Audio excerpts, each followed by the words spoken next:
Go ahead and get started if that's okay with you. Welcome to the webinar. Thank you for joining. Today we're going to talk about self-worth education and how it's a structured framework to support existing modalities in youth behavioral health. I'll start by introducing myself. My name is Faith Beasley, and I'm the founder and CEO of Faith Enlightened Self-Love Academy.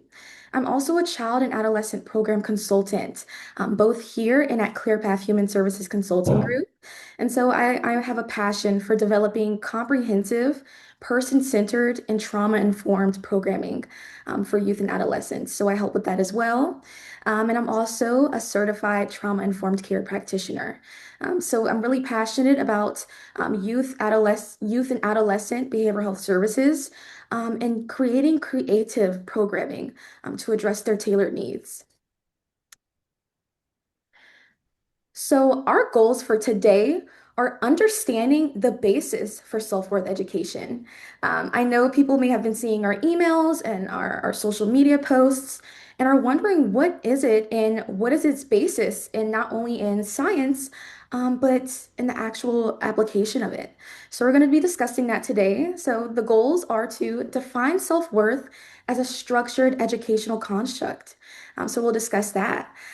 We're also going to speak about some gaps in current behavioral health approaches and modalities. Where can we bridge the gaps? We're going to speak about that.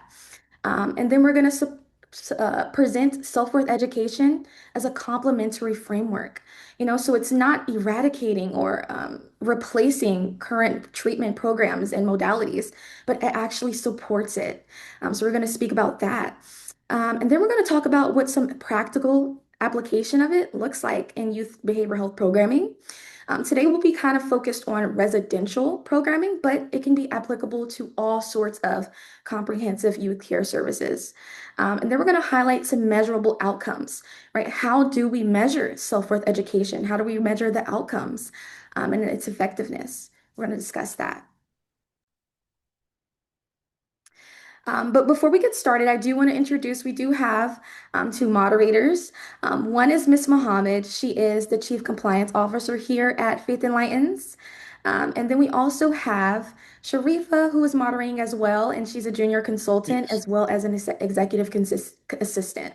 So we will have a Q&A a little bit later, and they'll be moderating and we'll be able to answer a few questions. So, what is the current focus of treatment? So in current adolescent behavioral health settings, the priorities are typically stabilization, especially in residential. They want to stabilize, they want to assess what's happening. So we're looking at a lot of symptom management. And they're also trying to teach emotional regulation.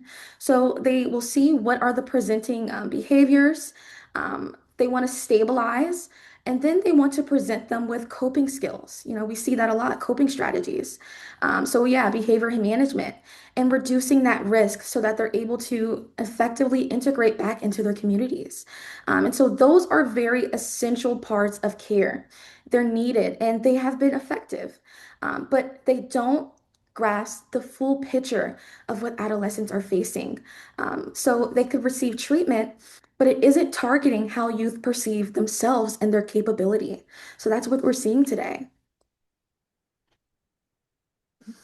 So at Faith Enlightened Self-Love Academy, we're seeing that the missing layer to this treatment is identity development and internalized self-worth.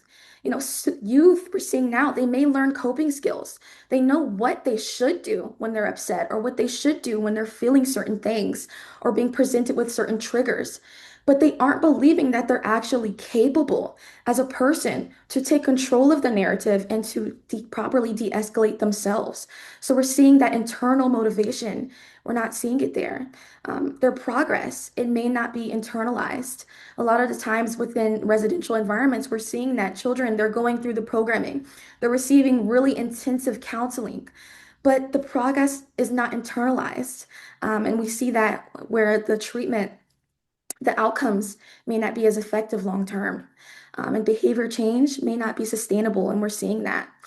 Currently, right now, in adolescent behavioral health care, Continuum of care is a high priority. And so, what we're presenting today is how self-worth education can stabilize and provide a real great foundation for that continuum of care to carry on outside of programming. So again, the clinical reality. Youth are receiving that really intensive treatment, but they don't believe that they're capable of sustaining. In residential care, when I worked in direct care, I heard a lot of the times children would be super scared to go back to home, go back to their schools, because they don't believe that they will be able to maintain that progress and the things that they learn within their programming. So we're seeing that today. They're not internalizing it and they're struggling with their identity. That's stability. They have a lot of internal narratives going on and negative self-talk, so they're not able to believe in their ability to sustain that progress. So, some data today in regards to self-worth with adolescents, um, there aren't a lot of measurable studies in regards to self-worth in particular. So the data that we compile is a measure of many things: confidence, self-esteem, self-concept. And what we're seeing within adolescents is that up to 50% of all adolescents across the world are struggling with low self-esteem. We know that that is a really critical time period in a person's life. So we're seeing that low self-esteem and low self-worth is associated with higher risk of depression. They're more likely to engage in higher risk behaviors. We'll speak about that a little bit later. And low treatment engagement. If they don't believe that they're worthy of changing their behaviors, becoming a different type of person, then their treatment engagement will reflect that. They may comply to be done with it, but they're not internalizing that. And so we're seeing that in the data today. Again, reduced long-term stability is what we're seeing. So self-perception directly influences outcomes. So again, the current gaps in modalities. So the current focus is symptom management, so important. Behavior change. We want to provide them with the coping skills and the structure to change and be able to live healthy, happy lives. So we're seeing behavior change as a current focus. Emotional regulation, giving those coping skills, what to do when I'm angry, what to do when being triggered. We're prioritizing that right now in youth behavior health. But some things that are currently undeveloped are identity clarity. So who am I? What does life mean to me? We need to prioritize a focus on that, especially in adolescence. We'll speak more about that. Self-concept, that's something that is really undeveloped in youth behavioral health care. And internal worth. Outside of anything else, outside of what I do, how people feel about me, knowing that internally I am worthy, that's something that is underdeveloped in youth behavior healthcare. So, what is self-worth? This is something that's often used interchangeably. A lot of the times we may view self-worth as the same as self-esteem, confidence. We see that this word is often used interchangeably, but it is very different. Self-worth is an unwavering internal belief in one's inherent value, and it's independent of achievements. So self-worth is not based on a grade a child has. It's not based on the feedback they get from their parents, even though that can influence how they feel about themselves. But it's an internal belief, and it's not affected by outside factors. So it's a person's evaluation of themselves as a capable, valuable human being that is deserving of respect and consideration. So it's important to differentiate that from self-esteem. Again, they're often used interchangeably. So again, self-worth is inherent. It's unconditional. I believe that I am worthy, regardless of the mistakes that I make, regardless of the behaviors that I may have exhibited. I'm still worthy. I'm worthy of a good life and I'm worthy of respect. So that's self-worth. Self-esteem is performance-based, and that is super crucial as well. A child needs to believe that they are capable of getting good grades. They need to have confidence in their talents that they have, their creative abilities, their intellectual abilities. So self-esteem is performance-based, and it's kind of measured based on the feedback that they get from the world around them. So it's important to differentiate that because youth may have high self-esteem. They may know that they are a creative person and be confident in that skill, but they still internally be lacking self-worth. And we see that all the time in youth care settings. So it's important to understand the difference. And again, this is just going a little bit further into those differences, self-esteem, performance-based. It's based on that feedback they're getting from the adults around them, their peers, and it builds based on that. So it's comparison sensitive. That's why it's important to not solely focus on self-esteem. And it fluctuates based on success. We see that even within us and adults, your self-esteem can take a hit based on whatever feedback you're getting from the environment around you. So it's based on those outcomes. Whether self-worth is based on your inherent value, understanding that because you are a human being, you are deserving, and you can get what you like out of life. So it's important to understand it's non-comparative. And it's especially important to foster self-worth in adolescence during that very crucial time where they're evaluating themselves in comparison to the world around them. So that self-worth is a really great foundation, and we need to foster that. So, self-worth as a teachable concept. This is something that's really new, especially in direct care and the behavioral health settings. So usually it's something that's assumed. We assume that after they will go through this programming, counseling, that self-worth will naturally come as a result of them working on the behaviors. But that's just not what we're seeing.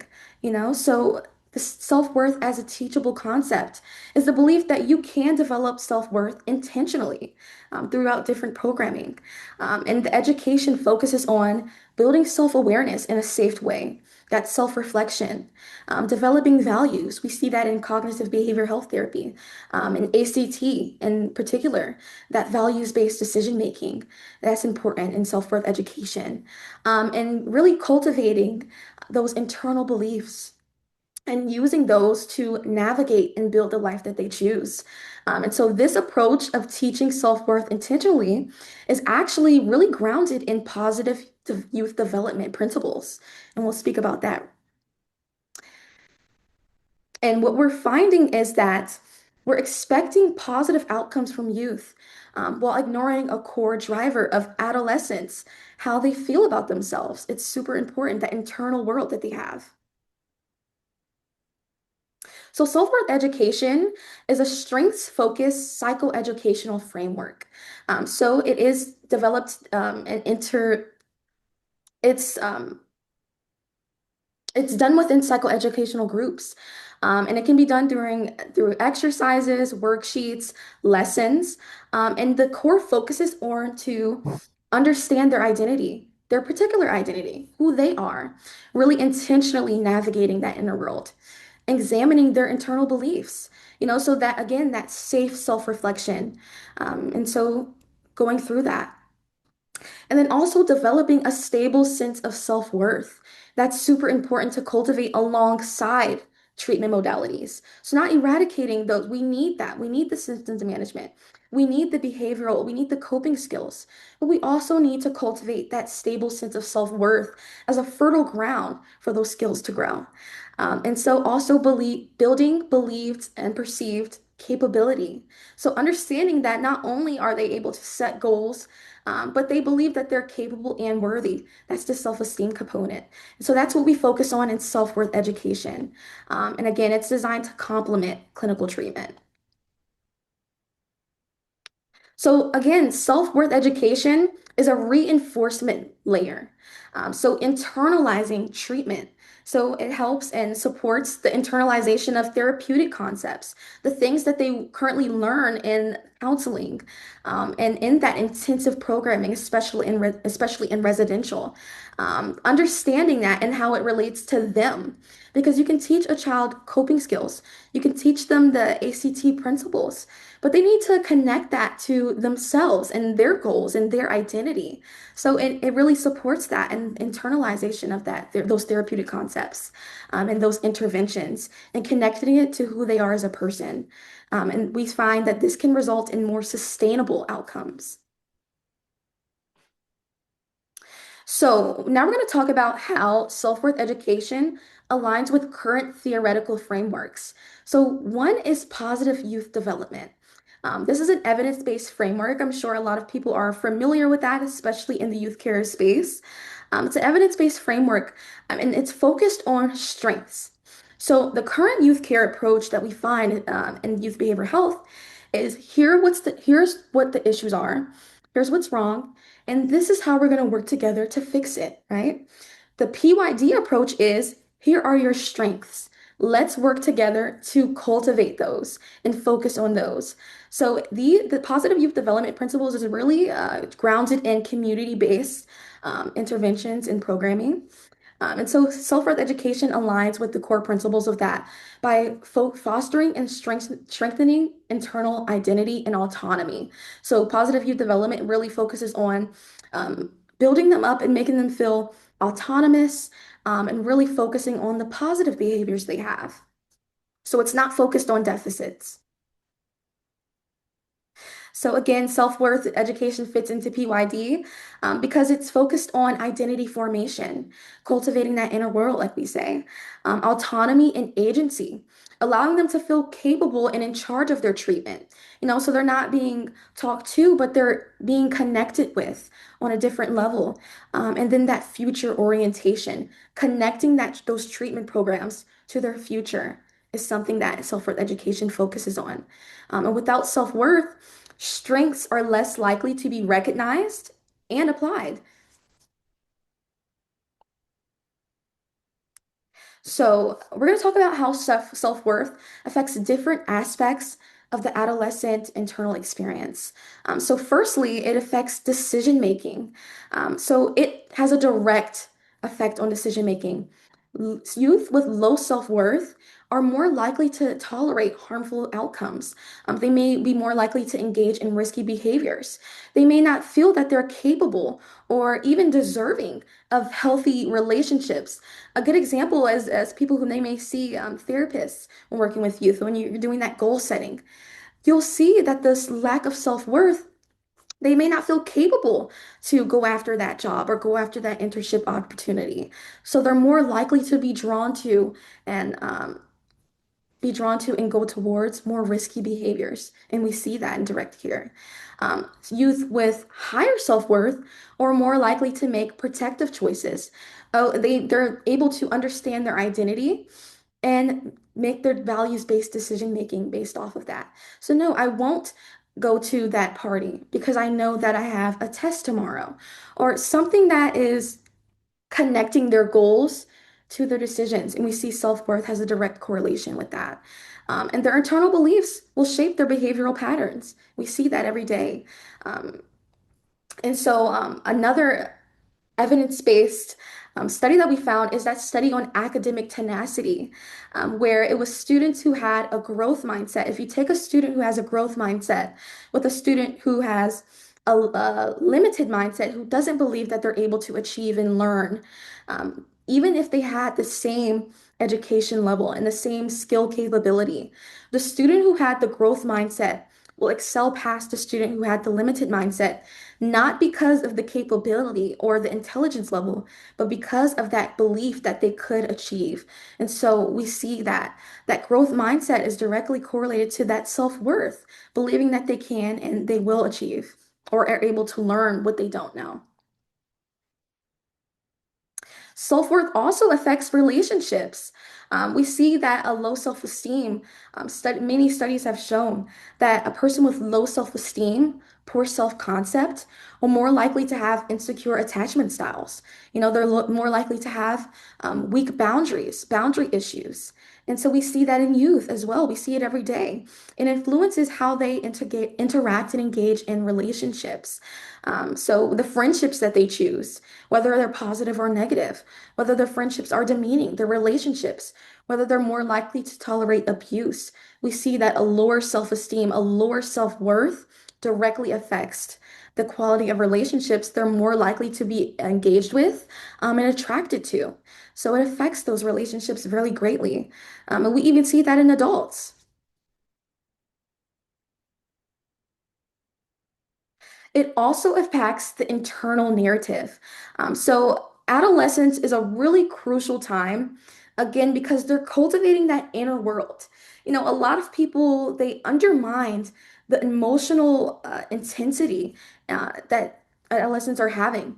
They're constantly going through self-reflection. They're comparing themselves to external forces, external interactions.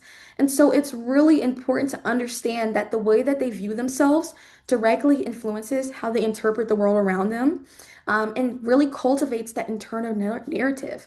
So how they resolve and move forward from setbacks, believing that, hey, this is just a mistake I made. This is not tied to who I am as a person and what I'm worth. We find that if that self-worth is not cultivated, any mistake that they make is directly going to impact how they feel about themselves. And we see it every day in direct care, especially in residential. A child could be doing great with their programming, having a lot of positive improvement and going along with their treatment goals. But if they make a mistake, you'll see that internal dialogue will kick in and that negative self-talk. And you'll see that the way that they process their mistakes and their setbacks, uh, it's reflective of their self-worth. And negative self-perception can reinforce those maladaptive behaviors. So right here we have Maslow's hierarchy. I'm sure a lot of you guys are familiar with this hierarchy. It's a framework that has been long standing. But what he did was he cultivated a framework for developmental human needs. So he says that they have physiological needs, food, water, warmth, rest. Those are things that you need to survive. Then they have security needs. You need to feel safe. You need to feel secure in where you're at. And then you need belongingness and love needs. And we see that. You need family. You need to be seen. You need to feel that you're a part of a community. And then humans have esteem needs. They need to feel capable and confident in whatever skill set they have. He believes that in this hierarchy. And then at the top, we see self-actualization. So the achieving of one's full potential. And so what that means to a person is very tailored and specific and subjective. So without understanding of oneself, without self-worth, how can you define and are able to achieve your full potential? So that's a core need in this hierarchy. And so we find that self-worth, it supports the progression of that self-actualization and directly closely connected with those esteem needs. How can you feel accomplishment when you don't have that clear identity of what makes me happy? That values-based decision making and the way that they go about and navigate their lives. So, growth potential is super important within adolescents. They need to see themselves as capable, and they need to feel autonomous. They need to feel that they're able to set a goal and believe in their ability to achieve it. And so, self worth supports that hope and that future orientation, connecting the current programming to who they are individually and their own long term goals. So, they need to see that growth potential. Structure and consistency when it comes to identity cultivation. It's super important. It needs to be constantly reinforced. And that's why we really believe that in self-worth education, it needs to be implemented within psychoeducational groups and frameworks. They need that consistency with fostering that identity, fostering that internal world, those strengths-focused approaches. They need that repetitively. So it needs self-worth education needs to become a part of the treatment programs. Identity development. Again, adolescence is a critical stage for identity formation. Youth are beginning to define who they are. And at that stage, it's typically based on what they're receiving from others, which is super important to understand. Again, that external circumstances, they've shaped that self-concept. And identity stability. Um, it can result in negative behaviors if not intentionally cultivated. So, self-worth education focuses on intentionally exploring that world, not staying away from it. So what are your likes and dislikes? What are your core values? How can you make decisions based on those core values, and what does that look like? And what are your own personal interests? How can we connect these psychoeducational lessons to your own personal interests, and use that to navigate your own world. And how can we do that with the bandwidth of staffing and current programming? Self-worth education aims to make that easy, and we do that through our software systems that we'll talk about a little bit later. So purpose and meaning, they need purpose. The self-determination theory by Deci and Richard M. Ryan, they found that every human needs three things in that theory. One, they need autonomy. They need to feel like they're in charge of their lives, and they feel like they have responsibility over who they are and what they're doing. So a person needs autonomy. They also say that a person needs competence. They need to feel competent in what they're doing. They need to feel able to achieve their goals and take care of themselves. So they need that competence. So they need that. And also they need relatedness. They need to feel like whatever they're doing is related to who they want to become and their identity. They also need to feel like they relate to others, so that support system from the people around them, their peers, their family members. They need relatedness. And so self-worth education aligns with that, connecting purpose and meaning to clinical programming. So it supports motivation, the internal motivation that we talk about, which is super important to treatment. They need to feel like this connects to who they are, or else they'll go through the programming, but the outcomes will be affected because they didn't internalize it. And it affects long-term engagement. How actively engaged these youth are in their programming. So purpose and meaning is so important.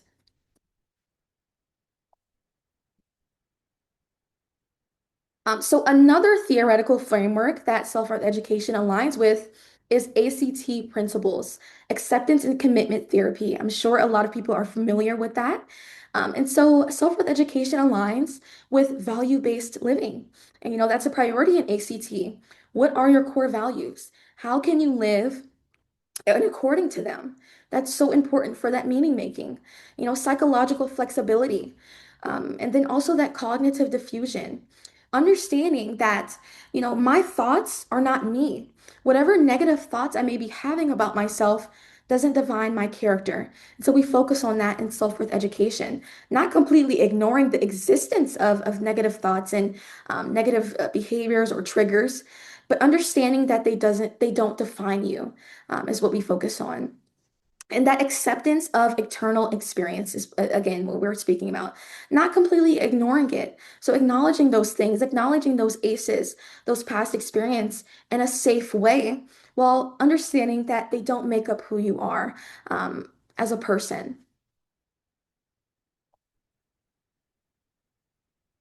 And we found that ACT, acceptance and commitment therapy, with those values based living and those other principles of it, they really have positive effects in adolescent outcomes, reduce depressive symptoms. We found that ACT has been really helpful in reducing adolescent depression symptoms.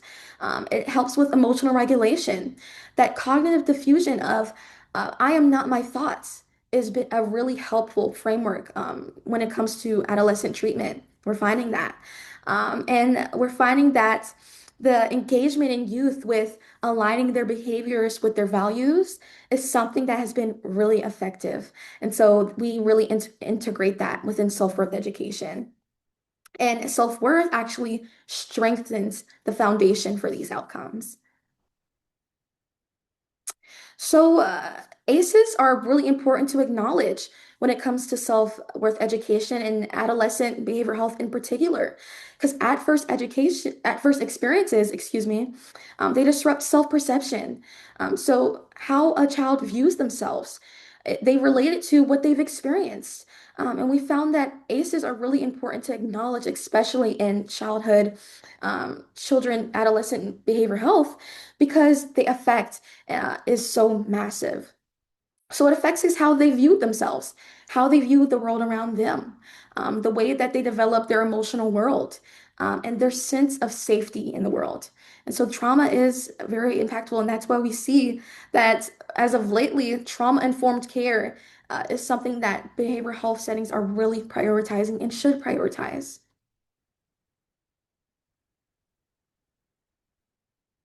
So it affects the sense of self-worth. So, repeated negative experiences or past negative experiences can lead to internalized belief about a person's worthiness. Because I experienced this, that means that I'm not worthy of respect. I'm not worthy of care. And so we see that happens amongst youth and adults. You can expect negative outcomes. You may shy away from achieving good things or going for certain opportunities because of the internal expectation for things to go wrong. We see that a lot within adolescent care. And then also difficulty trusting positive change. We see that all the time, not believing of the positive things that presented in front of them, not believing that they can change, not believing, not being able to trust others around them. So self-worth cultivation helps address these internal narratives and these patterns of behavior. So some common challenges we see with youth with ACEs is negative self-talk. We see that a lot. I'm doomed to be this. I'm just going to be like my parents. I can't change. We see that all the time. Difficulty identifying strengths. When I was working with youth, and they would display this self-talk, I'll ask them, well, what's something you're good at? What are your positive traits? They find difficulty expressing and identifying that what they're good at, low perceived capability. We see that all the time. I know I saw it all the time in direct care, and I see it today. They don't believe that they're able to overcome. Again, when the time comes in residential treatment for them to leave, Miss Faith, I'm scared. I don't feel like I'm able to maintain my progress. I'm scared I'm going to go around the wrong crowd. So they aren't feeling capable of receiving treatment. And we see that all the time, and they're not feeling capable of maintaining the positive progress they've had. Limited future orientation. We see that ACEs affects this. They're in survival mode. They're focused on how can they survive this moment here. So future orientation is not something that's prioritized, and it's something that we need to cultivate within our treatment programming. So connecting what they're learning, connecting their counseling, connecting their treatment to their future. They need to see that. And we see this in adolescents all the time, even for some parents, I'm sure. Um, adolescence is a really critical time where they may start challenging, and it feels like you can give a direction or say, go clean your room. And the questions come, why? Or they may not want to. And it's not because of defiance, but it's because they need that meaning making. They need what they're doing to connect to who they feel they're becoming. They need that autonomy. And so we need to integrate this into youth behavior care, connect their identity to their treatment.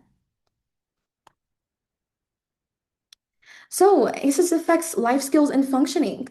We see with a lot of children with adverse childhood experiences, they have job stability challenges. They may have trouble keeping a job or connecting the job to their goals. So we see that job hopping or trouble finding a job. Difficulty nurturing relationships. We see that even with clinical relationships. That trouble trusting, opening up. Even in their interpersonal relationships, they're seeing that with amongst children with ACEs. And so that reduced sense of security, they don't feel safe. They're in survival mode. And so cultivating that self-worth influences their goal setting. It's behavioral consistency, that constant reinforcement of cultivating that internal world, cultivating and identifying their values, their interests, can build that safety and sense of security through that repetition.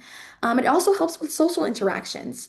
And so, self-worth education is a foundational component. So, again, self-worth as a complementary education. Again, reinforcing those therapeutic concepts. And it's a psychoeducational layer. So, the framework of self-worth education was derived from on-hand experience in direct care. So, myself, when I was in direct care, I worked in behavioral health centers as a mental health technician. And what particularly led to these observations was my time during in a behavioral health center working on a unit with adolescent girls with self-harming behaviors. And what I saw throughout my time in direct care is that self-worth is often assumed, even amongst the residents who had the best behaviors, the best treatment progress. If you sit and build that rapport, you'll see the internal narratives come out. Self-worth is often assumed. You assumed after all of this great progress they're making, right? All of these breakthroughs we're having in counseling, you would assume that self-worth, confidence, believing that they are capable would come naturally, but it doesn't. And we see that. You sit, Miss Faith, I don't feel like I'm worthy. Miss Faith, I don't feel like I'm capable. I'm just making it through my time here. And a lot of the times you'll hear them say, hey, I'm just trying to get out of here. I'm trying to finish my programming. I'm trying to move on with my life. And so they're compliant, but they're not internalizing. And so we see this in youth care settings every day, and so we need to intentionally foster self-worth. And so at Faith Enlightened Self-Love Academy, we developed a model to successfully integrate this self-worth education in residential and community-based care settings for adolescents. So it focuses on making self-worth education more accessible, easy for already overworked staff. It's something that can be constantly reinforced and consistent. So it involves a tailored approach to teaching identity, that belief system cultivation, and building up that internal capability. So the core constructs of this self-worth systems model is again safe self-reflection. So that trauma-informed care really plays a part.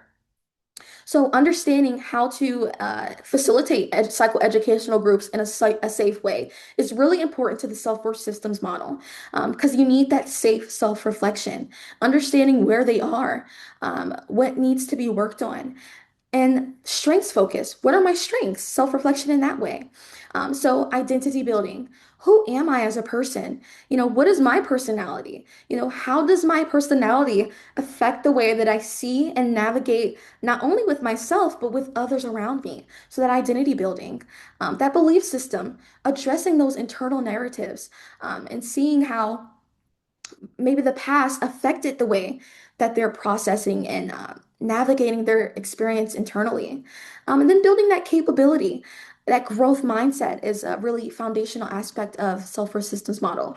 So not only are you setting goals, you're understanding who you are, understanding and building that capability to be able to set and achieve goals based on their values. So this is the self-worth systems model.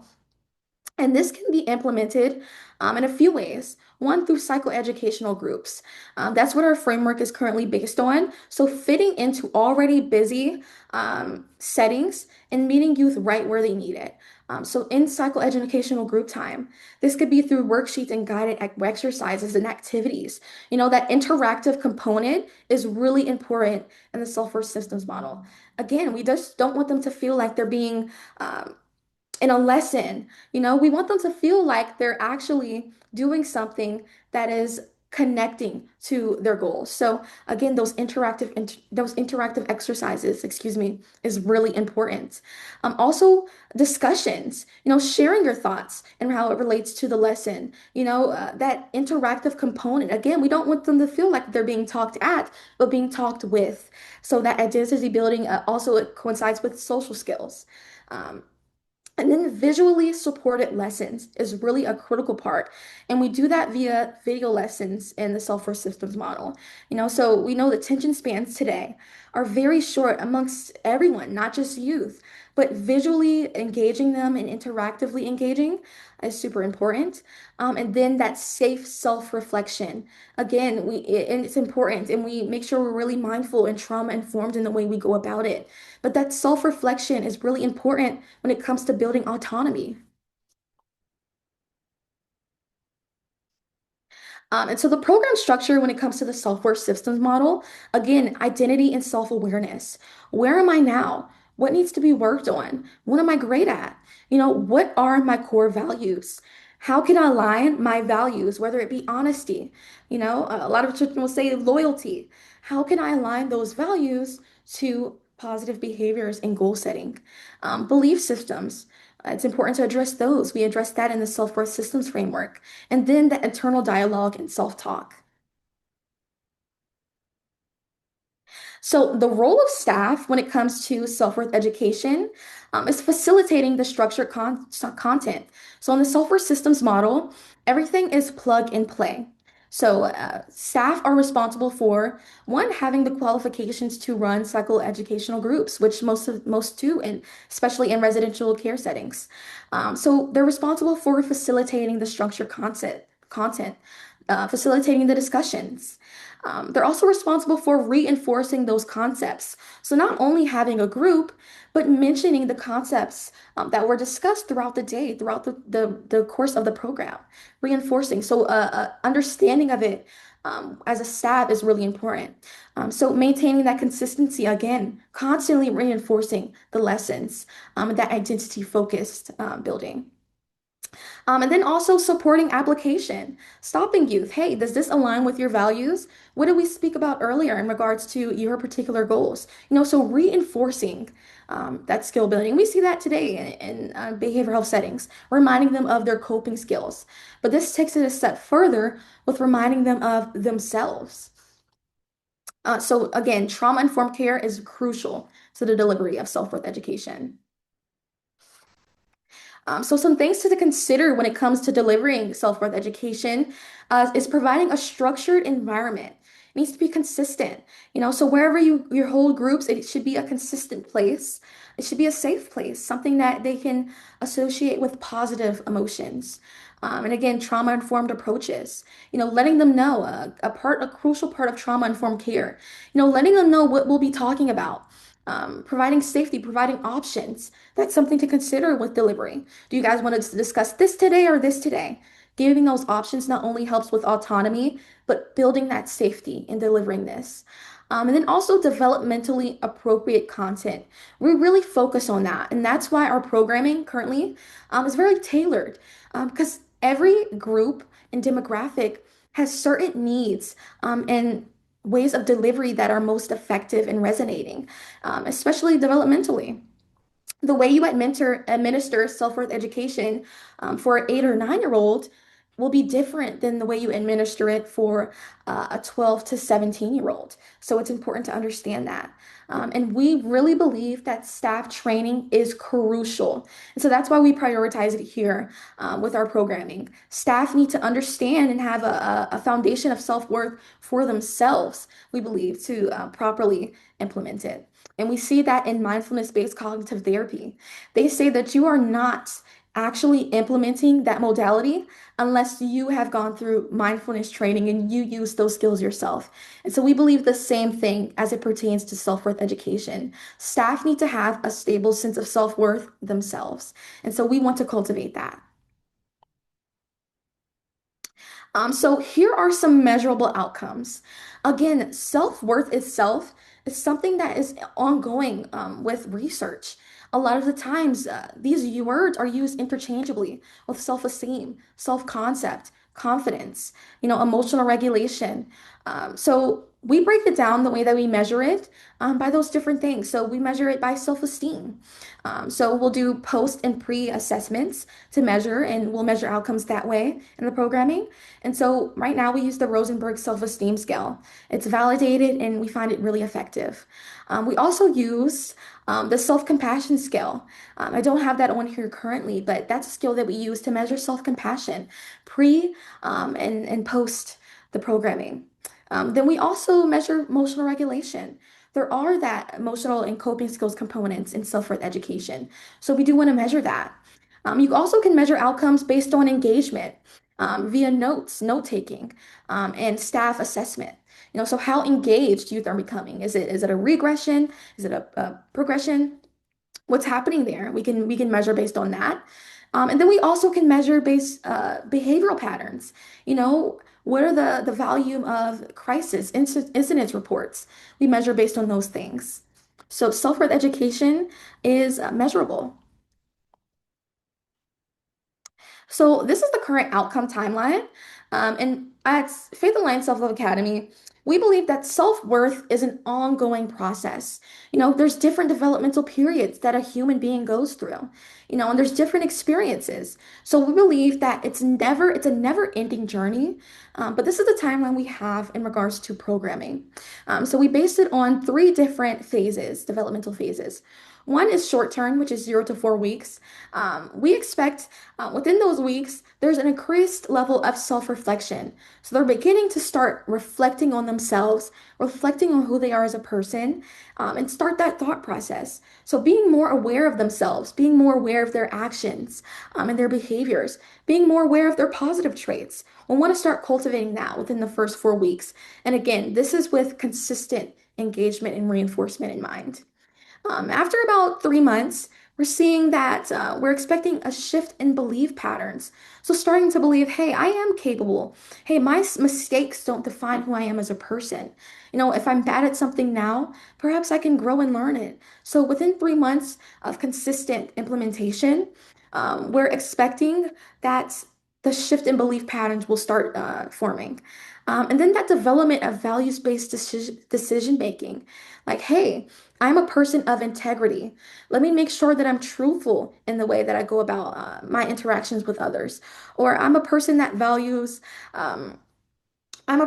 values justice. Let me make sure I'm fair when it comes to dealing with my siblings or dealing with my peers. So we want to start that formation of that values-based decision making to help them really build their lives out.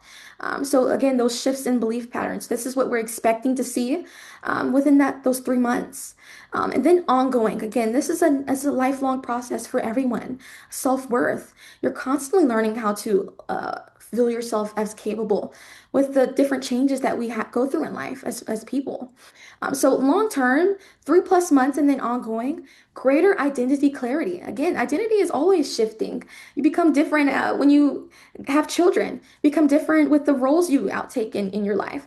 So greater identity clarity is what we're expecting from self-worth education, 3 months and ongoing. So understanding who they are, what particular traits they have, and what they bring to the world is what we're looking to develop during that time.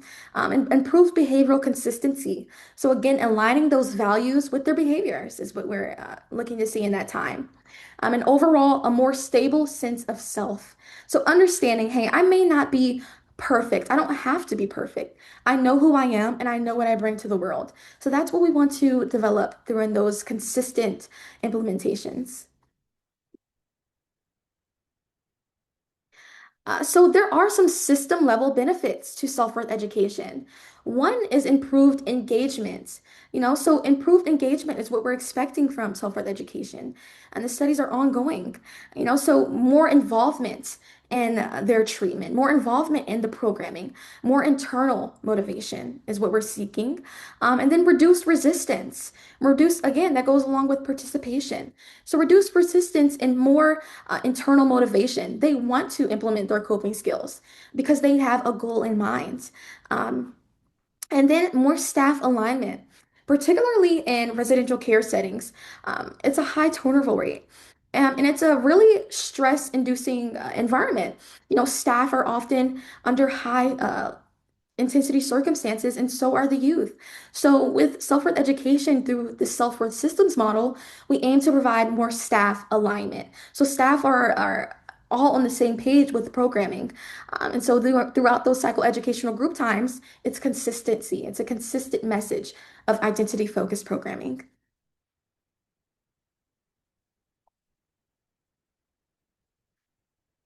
And there's a return on investment. So again, it enhances existing treatment. It provides a fertile and stable sense of self-worth in which coping skills and additional treatment interventions can build upon. So be more effective. So that's something that we're seeking in data right now. The support that it enhances existing treatment, and evidence points to that. Also, it requires minimal additional resources. The software systems model is it's hands-free as possible. So everything is done for you and it's limited, it's minimal resources that you need to go out and seek. And then it's also scalable across different settings, residential, community-based. It's scalable. And so this is where we developed the self-worth cultivation program. So this is derived from the self-worth systems model. And it's a 4-week program, again, aiming to start the foundation of that self-awareness, that self-reflection, that values-based decision making. And so it's an evidence-based psychoeducational framework. And so this is the model. It's we developed it based on the self-worth systems and making self-worth education easily accessible for adolescent residential settings. And it also can be implemented within clinics and in counseling, but it's more group focused. And it's designed for group-based delivery. Again, it's really focused on identity cultivation and it's starting that values-based life decision making. And the goal for this program, this pilot program, is the implementation design to be plug and play for already overworked staff. So everything is done. It's a facilitator's guide with scripts, and all of it is trauma informed. So understanding these youth may come from different trauma backgrounds. So being able to foster that self-reflection in a safe way. And so this is the program that we currently have at Faith and Light and Self-Love Academy. And it can be delivered via direct care staff. And again, it's tailored to fit into existing group times. So it includes pre and post assessment tools. So we want to measure the effectiveness of this pilot program. Are there a reduction in crises? Is there a improvement in self-compassion, self-esteem? So their measurement tools are built into the program. So it features group discussions, some video lessons, and some activities. Interactive component is super crucial to this pilot program. And so if you want to learn more about that, you could scan the barcode or visit us at faithandlightensacademy.com and you can learn more about the self-worth cultivation program. So our current focus in programming this year at the Academy is adolescent girls. We know that today there is a crisis amongst adolescents when it comes to mental health, but adolescent girls, adolescence is a really crucial time for girls in particular. They're comparing themselves. They're having a lot of body image concerns. And so we really want to focus on that in our programming at this current time. So the programs are currently focused and geared towards adolescent girls. They have higher rates of internalizing those symptoms, higher rates of emotional distress, self-esteem. The National Youth Behavior Risk Behavior Survey found that nearly 1 in 3 adolescent girls, which was 30%, seriously considered attempting suicide. So we want to focus on that, and we focus on this particular demographic in our programming. So, our mission at the Academy is to advance self-worth education as a structured, research-aligned framework. So, we want to do it through evidence-based approaches, programmings, creative programmings. We want to do that. We want it to be really tailored to the population that we're serving. We want to meet youth right where they are and right where they need it most. And so that's why right now our focus is on residential programming. We want to enhance outcomes. We want to support positive outcomes via making that stable sense of self-worth a strong basis. And then we want to continue to advance research. So research is ongoing. We are constantly collecting data via the pre and post assessments. We're constantly refining and improving. So we encourage you all, if you are passionate about self-worth, you're passionate about youth care, join us, connect. And we're also really emphasizing staff training. Again, we believe that self-worth education cannot be properly implemented without a core sense of self-worth within the staff and a core understanding of the foundations of self-worth. So our focus is on that. And that's why this upcoming month, we have a free certificate coming out. And this is just for forming the introduction and the basis of self-worth education and helping staff, direct care staff, whether it be mental health technicians, counselors, therapists, psychologists, any person who works with youth, you're able to take this get this free certificate for the introduction to self-worth education. So you can stay tuned for that. And later on, we're planning to develop intense and advanced certifications and training. So for anyone, if you're interested and you want to start implementing self-worth education, you can engage in many ways. First, we have pilot programs. The current one, of course, is the self-worth cultivation program. You can learn more about that at the barcode. So you can engage with the pilot programs, become an active member, engage with our self-staff training tools. Again, we have that certificate rolling out soon, and we'll also have some additional training going out. Integrate self-worth education into your programs. We plan to have a later webinar on what that looks like in the different ways, so stay tuned for that and make sure you're in attendance for that if you're interested in some more hand-on practical implementations. And then also with the self-worth cultivation programs and all of our pilot programs, we provide structured support. So we don't just want you to implement it, we want to be actively involved. We want to help you. So if you're interested, definitely we can provide some onboarding and ongoing observational support for the program implementation. So stay connected. Again, we encourage youth care providers, directors, direct care providers, whoever the case. If you're passionate about this population, please stay connected with us. You can check out our website at Faith and Lines Academy and join our newsletter. You also can connect with us on LinkedIn. The barcode is right there. You can stay up to date with different programmings, different certifications, and opportunities we have. You can also stay connected. You can send me an email with any opportunities for partnership or any inquiries at faithandlightens.com. So before we end today, I just want to end with a closing reflection and a question for everyone who is watching. If self-worth were structured and taught alongside existing treatment models, how do you feel that outcomes may change? Would they improve? What are your personal thoughts? I want to encourage that reflection.